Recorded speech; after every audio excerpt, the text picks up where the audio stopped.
तो बच्चों अब स्टार्ट करते हैं एक्सरसाइज 7.11। 7.11 एक्सरसाइज करने से पहले आपको डेफिनेट की कुछ प्रॉपर्टीज़ हैं वो आनी चाहिए। जैसे पहली प्रॉपर्टी है a to B F x D x is equal to a to B F of T D T. ये आपने प्रॉपर्टी पहले पढ़ी है, मतलब इसमें यह है कि आप वेरिएबल को चेंज करेंगे तो लिमिट भी चेंज हो जाएगी। अब दूसरा है a to B F X is equal to A to B है, यहाँ देखिए, और यहाँ लिमिट चेंज हो गई है। जो लोअर लिमिट है वो अपर बन गई, जो अपर है वो लोअर होगी। जब लिमिट चेंज हो जाती है तो आपके पास जो इंटीग्रल है उसका साइन भी चेंज हो जाता है। दूसरी बात एक और याद रखनी, ऊपर और नीचे अगर लिमिट बराबर है, मतलब यहाँ भी 2 है यहाँ भी 2 है, एफ एक्स डी एक्स है, तो सीधा उसका आंसर क्या आ जाएगा 0। अगली प्रॉपर्टी है a to B F x D x is equal to A to B f a plus b minus x. इन दोनों को प्लस करना है और x जो फंक्शन है उसको माइनस कर देना है। ये अगली प्रॉपर्टी आ गई। अब next property, very important property, property 4, 0 to A F x D x is equal to 0 to A F A minus X D X. मतलब जो भी आपके पास फंक्शन है उस फंक्शन को आपने a माइनस एक्स जो लिमिट है माइनस एक्स कर देना है, उसके बाद आपने क्वेश्चन सॉल्व करना है। उससे अगली प्रॉपर्टी है a to B F x D x is equal to a to C F x D X plus C B F x D X. ये क्या फंक्शन है? ये जो प्रॉपर्टी है ये मैक्सिमम आपके पास लगेगी जो आपके मोड वाले क्वेश्चन होंगे। मान लीजिए जैसे आपके पास जो भी एक्सरसाइज में मोड वाला क्वेश्चन है उसमें ये प्रॉपर्टी अप्लाई होगी। ये जैसे मोड वाला क्वेश्चन है -5 to 5 मोड x प्लस 2, तो x प्लस 2 को 0 पुट करेंगे तो आपके पास x इज इक्वल टू -2 आ जाएगा। -2 इन दोनों के बीच में आ रहा है, तो आपके पास जो ये प्रॉपर्टी अप्लाई होगी, ये वाली प्रॉपर्टी, तो क्या बनेगा? आपके पास बन जाएगा जो लोअर लिमिट थी वो -5 टू -2 और प्लस -2 to 5। ये मतलब हुआ इसका। और ये जितने भी क्वेश्चन हैं जिसमें लिखा है 0 to π/2, 0 to π/2, 0 to नीचे 0 है, उन मैक्सिमम में आपके पास जो प्रॉपर्टी यूज होगी वह प्रॉपर्टी 4 यूज होगी, 0 to a f a minus X D X. अब नेक्स्ट प्रॉपर्टी है 0 to 2a F x D x is equal to 2 times 0 to a, जो यहाँ पे लिमिट होगी उसका हाफ आ जाएगा। F x D x 2 times होगी 0 to a F x D x के, if f of 2x minus x is equal to f x. देखो बच्चों, आपके पास इसमें दो प्रकार के फंक्शन होते हैं, एक इवन और एक ऑड। जब हम लिमिट को पुट करें 2a माइनस एक्स को यहाँ पे पुट करें और आप आंसर पॉजिटिव आ जाए तो उसको बोलते हैं इवन। यहाँ पे पुट करने 2a माइनस एक्स को पुट किया और वो नेगेटिव आ जाए तो उसको बोलते हैं ऑड। जब इवन होगा तो ये फार्मूला, और जब ऑड होगा तो डायरेक्ट आपका आंसर 0 आ जाएगा। ठीक है, अब अगला आपके पास इसमें है -a to a, नीचे जैसे -π/2 लिखा है, ऊपर π/2 लिखा है, तो ये फॉर्मूला लगेगा। F x D x is equal to बिल्कुल वही जो पहले पढ़ा आपने, 2 times 0 to a F x D X if F is an even function. मतलब एफ को नेगेटिव पुट किया पॉजिटिव आ जाए तो ये, और 0 यदि आप नेगेटिव पुट करें और आपका आंसर नेगेटिव ही आ जाए तो आंसर क्या आ जाएगा, उसको बोलते हैं ऑड फंक्शन, और आंसर आ जाएगा 0। जब हम क्वेश्चंस करेंगे तब तो आपको ये प्रॉपर्टीज और ज़्यादा क्लियर हो जाएंगी। तो अब 1 by 1 क्वेश्चन स्टार्ट करते हैं, उसके बाद आपको पता लगेगा कि किस प्रकार से प्रॉपर्टी अप्लाई होगी।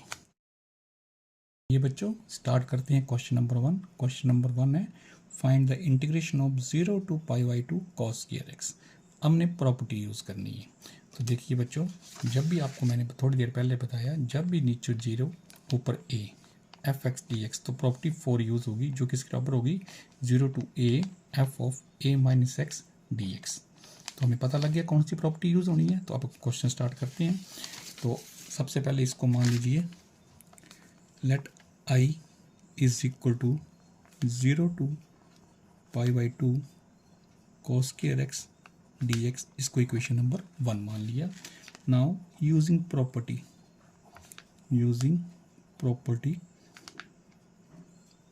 कौन सी प्रॉपर्टी? प्रॉपर्टी 4 जो है 0 to a F x D x is equal to 0 to a F of a minus X D X. अब ये प्रॉपर्टी अप्लाई करते हैं। प्रॉपर्टी कैसे अप्लाई करनी है अब देखिएगा। देखो प्रॉपर्टी क्या बोलती है, 0 to a F x D x is equal to क्या होता है, 0 to a कितना मेरे पास पाई बाई 2। अब बोलता है कि जो आपके पास x है उसको आप a माइनस एक्स से रिप्लेस कर दो। तो यहाँ x तो फंक्शन में x है, a की वैल्यू कितनी है पाई बाई 2, तो इसको लिख सकते हैं हम cos square pi by 2 minus x. ये प्रॉपर्टी लगाई हमने। अब बच्चों हमें पता है cos square 90 minus theta cos theta होता है, तो मेरे पास क्या बन गई वैल्यू 0 टू पाई बाई 2 और कॉस किस में चला गया साइन में। ये हमने ट्रिग्नोमेट्री का फार्मूला अप्लाई किया और इसको इक्वेशन नंबर 2 मान लिया। Now adding 1 and 2, equation number 1 और इक्वेशन नंबर 2 इन दोनों को हमने ऐड कर दिया। जब ऐड किया तो ये आई और यहाँ पे भी आई, तो आई प्लस आई बन गया बेटा 2i is equal to equation number 1 में है 0 to pi by 2 cos square X D X, और इक्वेशन नंबर 2 में हमारे पास है 0 to pi by 2 sine square X D X.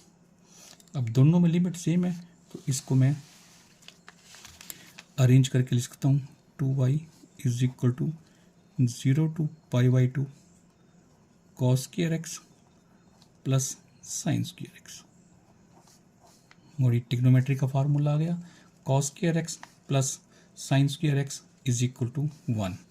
तो हमारे पास आ गया 2i is equal to 0 to pi by 2 1 D X, और 1 की इंटीग्रेशन होती है x 0 to pi by 2 2y is equal to pi by 2 f of b minus f of b का formula minus 0 2y is equal to pi by 2 I is equal to pi by 4 and this is the solution of equation number 1। चलिए बच्चों अब start करते हैं question number 2। Question number 2 है find the integration of 0 to pi by 2 root sine x upon root sine x plus root cos X. तो सबसे पहले इसको इक्वेशन नंबर 1 मान लिया, आई मान लिया, I is equal to 0 to pi by 2 root sine x upon root sine x plus root cos x D x using property. Property कौन सी लगेगी, नीचे 0 है ऊपर पाई बाई 2 है, तो प्रॉपर्टी 4 जो है 0 to A F x D x is equal to 0 to A F of A minus X D X. तो प्रॉपर्टी ये अप्लाई करते हैं। प्रॉपर्टी क्या बोलती है, प्रॉपर्टी बोलती है कि जो x है उसको आप a माइनस एक्स मतलब पाई बाई 2 माइनस ए की वैल्यू पाई बाई 2 है तो पाई बाई 2 माइनस एक्स से रिप्लेस कर दो। तो साइन जो x है उसकी जगह लिख दिया pi by 2 minus X upon root sine pi by 2 minus x plus root cos pi by 2 minus X D X. अब जब भी एंगल 90 का हो, 90 माइनस थीटा हो, तो साइन कॉस में चेंज हो जाता है और कॉस साइन में चेंज हो जाता है। तो ये प्रॉपर्टी अप्लाई की तो मेरे पास बन गया 0 to pi by 2 root sine किस में चला गया पाई 90 माइनस थीटा, तो साइन किस में चला गया कॉस एक्स में, अपॉन डिनोमिनेटर में साइन की जगह क्या आ गया कॉस, और कॉस की जगह क्या आ गया साइन एक्स डी एक्स। अब इसको हम अरेंज करके लिख देते हैं क्योंकि गिवन क्वेश्चन में हमारे पास क्या था डिनोमिनेटर में साइन पहले और कॉस बाद में, तो हम भी ऐसे करते हैं 0 pi by 2 root cos X, और यहाँ पे साइन एक्स को पहले लिख देते हैं और कॉस एक्स को बाद में लिख देते हैं। तो ये हमारे पास बन गई इक्वेशन नंबर 2। नेक्स्ट स्टेप पे क्या करना हमने, नेक्स्ट स्टेप पे हमने करना है, अब करेंगे हम एडिंग 1 एंड 2।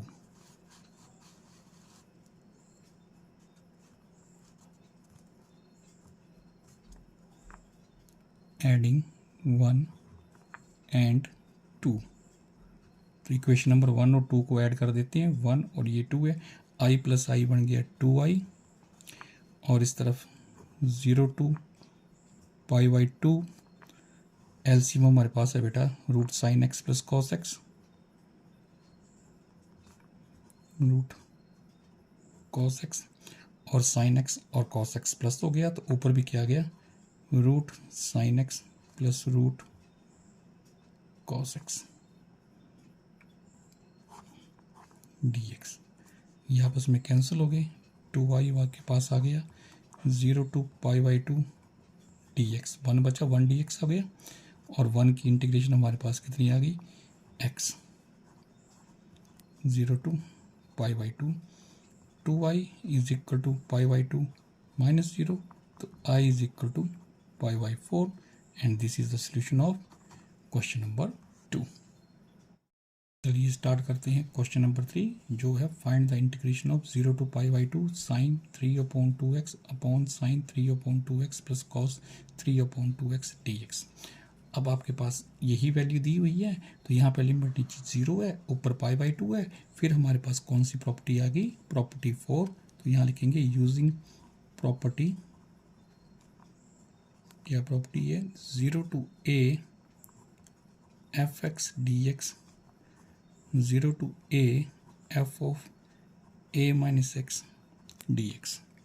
अब प्रॉपर्टी ये यूज़ की, तो हमारे पास ये प्रॉपर्टी बोलती है कि आप x की जगह a माइनस एक्स लिखो, तो साइन 3/2 और x की जगह आ गया π/2 minus x dx upon sine 3/2 π/2 minus x plus cos 3/2 π/2 minus x.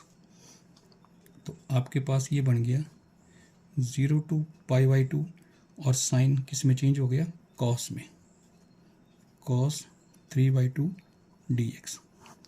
और यहाँ पे भी साइन किस में चेंज हो गया, कॉस में, और कॉस किस में चेंज हो गया, साइन में। अब इसके बाद इक्वेशन नंबर 1 और इक्वेशन नंबर 2, इन दोनों को हमने ऐड करना है, तो दोनों का डिनोमिनेटर सेम है, प्लस में आगे पीछे से कोई फ़र्क नहीं पड़ता है, अगर साइन पहले है और यहाँ साइन बाद में है तो एलसीएम दोनों का सेम ही आएगा। तो हमारे पास क्या आ गई value, 0 to π/2 sine 3/2x plus cos 3/2x, और ये वैल्यू, अब ये दोनों आपस में जो न्यूमिनेटर है दोनों आपस में क्या हो जाएंगे, प्लस, तो sign 3/2x plus cos 3/2x, ये सेम है, तो ये आपस में क्या हो गए, कैंसिल। तो मेरे पास बचा यहाँ पे I is equal to 0 to π/2 1 dx। अब हम 1 की इंटीग्रेशन करते हैं, तो जो कितनी आ जाएगी x, और यहाँ पे 2i आएगा, जब हम प्लस करेंगे एडिंग 1 and 2 करेंगे तो यहाँ पे 2 आएगा, यहाँ x आ गया 0 to π/2, 2i is equal to π/4 minus 0 and π/2, and i is equal to 2 के साथ मल्टीप्लाई हो जाएगा π/4, and this is the solution of question number 3। Start करते हैं क्वेश्चन नंबर 4। क्वेश्चन नंबर 4 में 0 to π/2 cos raise to power 5 x sine raise to power 5 फिर x और cos raise to power 5 और उसके बाद x, ये आपके पास क्वेश्चन है। तो इसमें फिर नीचे 0 और पाई है, तो ये प्रॉपर्टी कौन सी यूज़ होगी, प्रॉपर्टी 4। यूजिंग प्रॉपर्टी, कौन सी प्रॉपर्टी हम यूज़ करेंगे, 0 to a fx dx, 0 to a f of a minus x dx। अब ये प्रॉपर्टी यूज़ की, तो 0 to π/2 cos 5 π/2 minus x dx upon sine 5 π/2 minus x plus cos raise to power 5 π/2 minus x. अब जब भी 90 minus theta होता है तो कॉस साइन में चेंज हो जाता है और साइन कॉस में चेंज हो जाता है। तो मेरे पास क्या बन गया, ये 0 to π/2 कॉस की जगह आ गया साइन π/2 एक्स, नीचे cos X raise to power 5 प्लस sine X raise to power 5 dx। ये इक्वेशन नंबर 2 आ गई, ये इक्वेशन नंबर 1 थी। तो एडिंग 1 and 2, एडिंग 1 and 2, तो i प्लस आई बन गया बच्चों 2i, इस तरफ आ गया 0 to π/2 इक्वेशन नंबर 1 और इक्वेशन नंबर 2। इक्वेशन नंबर 1 पहले लिख देते हैं, कितनी है, sine raise to power 5x कॉस x रेज़ टू पावर 5 और ऊपर है कॉस स्क्वायर x। और वैसे ही इक्वेशन नंबर 2 में था sine raise to power 5x upon cos की जगह साइन हम पहले लिख देते हैं ताकि एलसीएम दोनों का सेम आए, प्लस कॉस 5x dx। अब यहाँ पे एलसीएम कितना आ गया बेटा, एलसीएम आ गया हमारे पास साइन 5x प्लस कॉस की पावर 5x और यहाँ पे 5 है, cos 5x plus sign 5x। Numerator और डिनोमिनेटर सेम है तो आपस में कैंसिल हो गया। 2y is equal to 0 π/2 1 dx और इसकी इंटीग्रेशन आ गई हमारे पास 2y is equal to x 0 π/2 और i आ गया π/2 माइनस 0 और 2 के साथ डिवाइड हो गया तो π/4 और ये हमारा क्वेश्चन नंबर 4 का सॉल्यूशन आ गया। होप आपको सारे क्वेश्चन समझ में आ गए होंगे। Thank you very much.